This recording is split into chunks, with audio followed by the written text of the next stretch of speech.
Hey everyone, welcome to this explainer. If you're gearing up for the March 2027 SSLC Social Science exam, subject code 85E, you are in exactly the right place. Today, we aren't just going to review study material, we're going to break down the absolute ultimate cheat code for beating this specific paper. So grab your notes and let's lock in your winning strategy. You know, for a lot of students, social science just feels like an ocean, right? Just way too many dates, too many chapters. If that hits close to home, take a deep breath right now. It is completely normal to feel overwhelmed by the sheer volume of history, geography, civics, and economics all crammed into one single paper. But here's the secret. You aren't weak at this subject. You simply just need to learn how to play the game. And here is the massive relief you need to hear today. Every single answer is already inside your textbook. There are no hidden tricks in this exam, no surprise twist calculations jumping out at you. The students scoring 90 and above aren't necessarily studying for double the hours, they just understand exactly how the examiner expects an answer to look. And that is exactly what we're going to master together. Okay, let's dive into this game plan. First, we're unlocking the exam pattern. Then, mastering the exam clock. Third, decoding the command words. Fourth, the point scoring formula. Fifth, map hacks and common mistakes. And finally, the winning exam mindset. Let's get started. First up, Section 1, Unlocking the Exam Pattern. Look, you can't win a game if you don't know the rules. So our very first step is memorizing the exact structure of the battlefield before you even step foot inside that exam hall. What's really interesting here is how fixed and predictable the pattern actually is. You've got exactly 38 questions totaling 80 marks. Notice how it breaks down across 6 sections, starting with 1-mark MCQs and ending with a 5-mark map. But here's the absolute best part. Sections 3, 4, and 5 are packed with internal or choices. That means you are literally never trapped. If a question stumps you, you almost always have a way out. Just spot the easier option and grab it. 27.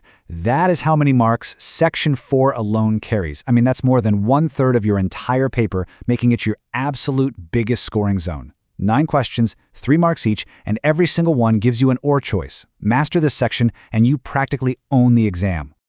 Moving right along to Section 2, Mastering the Exam Clock. So, the number one reason truly good students lose marks, it's not a lack of knowledge, it's running out of time. 3 hours sounds like a lot, but under pressure, man, it vanishes fast. You need a minute-by-minute time plan. You get 15 minutes of reading time, use that purely to tick your OR options. Then budget your writing, about 25 minutes for the short 1-markers, leaving a solid 55 minutes for that massive Section 4 we just talked about. But the absolute golden rule, never sit stuck on one question. If an answer doesn't come to you within a minute, leave some space and move on. Saving your easy marks is so much more important than fighting a losing battle for one hard mark. Next up is Section 3, Decoding the Command Words. Did you know every question has a hidden instruction from the examiner? It's true. These command words dictate exactly what type of answer is required, and ignoring them is a classic way to lose points. For example, if you see the words name, list, or mention, your strategy? Just give the points. No explanation is needed here. Over-explaining these answers just wastes precious minutes on your clock. Be quick, be direct, and move right along. But what if you see explain or describe?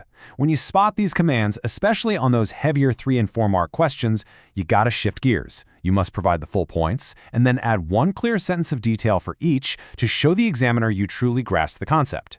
And then we have justify, or why. This command means you need to provide reasons that actually prove a statement.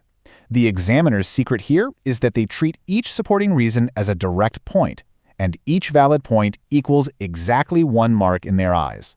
So if it's a 3-mark justify question, you need to give them 3 rock-solid reasons.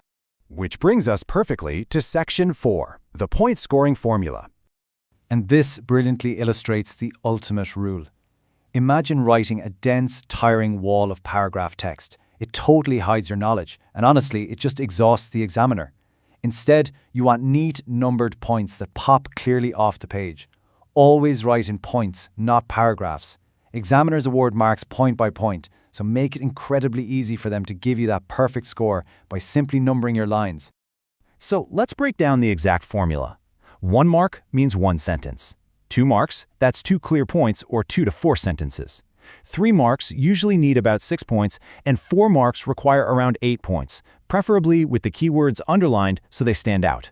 And a crucial warning for those 1-mark MCQs, you must write the full option text along with its letter, like B, Krishna Rajavodiyar for V. If you just write B, you risk losing the mark entirely. No joke.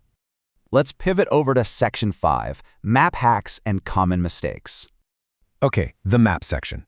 This is where silent errors can really drain your score without you even realizing it, but it absolutely doesn't have to be that way. Section 6 contains 5 of the easiest marks in the entire paper. Why? Because you're given 10 places and you only need to accurately mark 5. You literally get to choose the 5 you know best. It's practically a gift if you just practice a little bit beforehand on a blank outline map. Here's the flawless way to secure those 5 marks.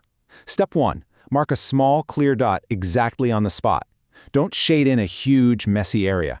Step 2. Draw a thin arrow pointing outward from that dot.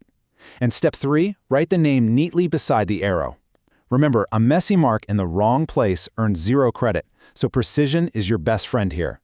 Now we have to quickly punch through this list of mistakes that quietly eat your marks. First, leaving OR options blank. Never do this. You always have a choice. Writing only the MCQ letters, decorating one single answer for way too long, or answering only one side of a differences question. Always write point against point for differences. Also, make sure you aren't mixing up similar historical leaders. And for the love of everything, triple check your question numbers. Answering question 27 in the space meant for 25 is a tragedy you can easily avoid. Finally, we reach Section 6, the winning exam mindset. We are in the final stretch now. Knowing the facts is honestly only half the battle. The other half is how you handle that final week of preparation and the morning of the exam itself. So here's your final week checklist. Stop reading new material. Just revise what you already know. Practice that map 3 or 4 times. Sleep well. A tired brain forgets what a rested one easily remembers. On exam morning, bring your essentials. 2 pens, a pencil, a sharpener, an eraser, and your hall ticket. And use that 15-minute reading time to confidently tick your OR options. Look, exam fear is completely normal for everyone, even the toppers. The trick is to act despite it. The moment your pen starts moving, I promise, that fear will shrink. I want to leave you with this core philosophy directly from our source material. Neat, pointed, complete, and to the mark, that is the whole secret.